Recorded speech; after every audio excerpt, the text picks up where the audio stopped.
फिर बीजेपी को मिलेगा वोट जिसकी तैयारी कर रही है बीजेपी? क्या प्रभु राम भी इस बार राजनीतिक मुद्दा होंगे? सोचिए आप, प्रभु राम कभी राजनीतिक मुद्दा हो सकते हैं क्या? प्रभु राम तो हमारे श्रद्धा का विषय है, राजनीति तो नहीं हो सकते।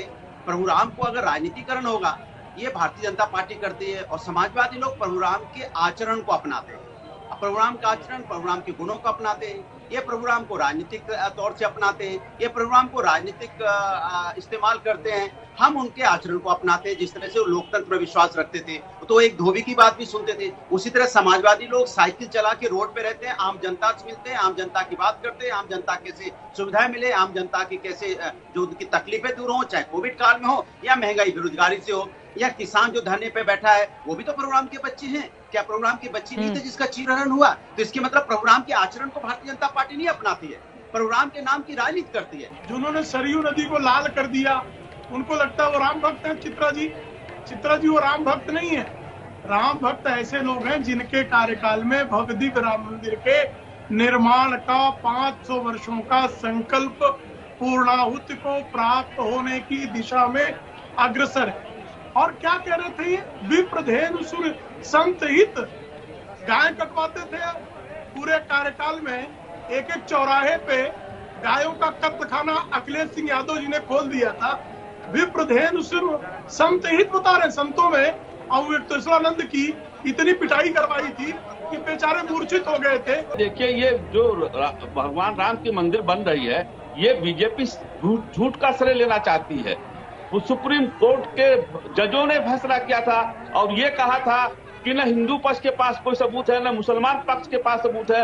मैं 142 धारा के अंतर्गत ये फैसला सुना रहा हूँ, इतने एकड़ जमीन रामलला के लिए, इतने मस्जिद के लिए।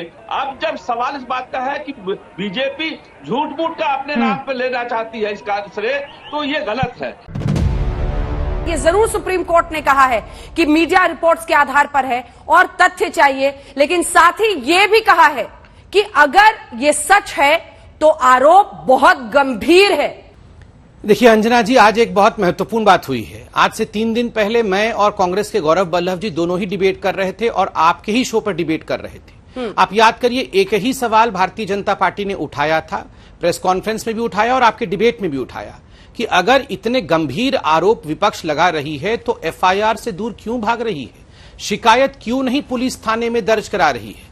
और आज सुप्रीम कोर्ट ने भी इसी बात पर मुहर लगाई है। सुप्रीम कोर्ट ने क्या कहा है, अगर मैं पढ़ देता हूं एग्जैक्टली क्या कहा है, उसका हिंदी रूपांतर आज तक में भी छपा है, मैं उसी को पढ़ रहा हूं। अगर मीडिया में रिपोर्ट सही तो आरोप गंभीर प्रकृति के हैं।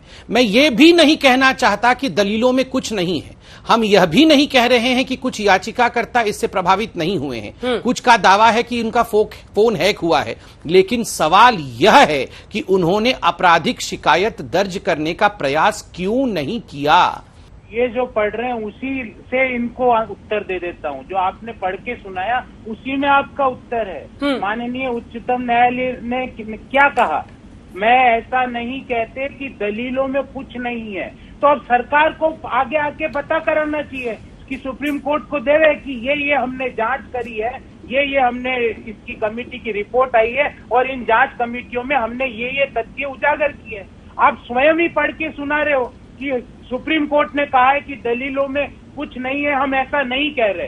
देखिए अंजना जी, 45 देशों की 17 न्यूज एजेंसीज ने जब कोई खोजबीन करी है, जब क्रमशः नाम आ रहे हैं, उच्चतम न्यायालय के न्यायाधीश का आज नाम आया है, उनके पुराने नंबर का उसमें ब्यौरा आया है, सुप्रीम कोर्ट के रजिस्ट्रार के नाम आ रहे हैं, रिट रजिस्ट्रार का नाम आ रहा है। हाँ। अब भी आप कह रहे हैं कि हम जांच नहीं करेंगे। आप जांच से इतना भागते क्यों हो? ऐसे 45 देशों में से भले वो आप कंप्लेंट से इतना क्यों भागते हो? कंप्लेंट भी कराएंगे अंजना जी, कोई नहीं भाग रहा, समय आने दीजिए, कंप्लेंट भी होगी। पर सरकार इतना डर क्यों रही है? सरकार क्या छुपाना क्या चाह रही है? इसमें सरकार के गाड़ी में तिनका क्या है? देश के सामने रखिए। नए कश्मीर के निर्माण के लिए भारत का जो संकल्प है, भारत का जो आत्मविश्वास है, वो अटूट है। ये वादा किया गया था कि विकास किया जाएगा। क्या बदलाव हुए हैं, क्या विकास किया गया है, ये सारी चीजें हम आपको आंकड़ों के जरिए भी समझाते हैं।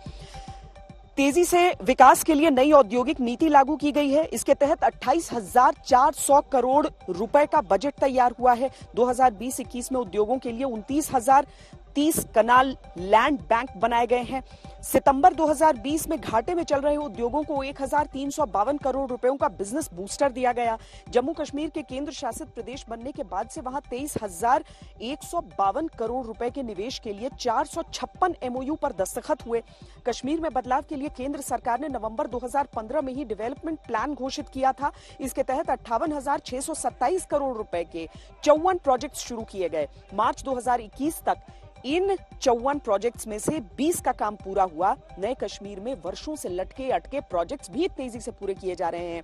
JKIDFC यानी Jammu Kashmir infrastructure development finance corporation का गठन कर 2,367 प्रोजेक्ट्स के लिए 7,125 करोड़ रुपए का आवंटन हुआ। इनमें से 997 करोड़ रुपए में 800 प्रोजेक्ट्स का काम पूरा हो चुका है।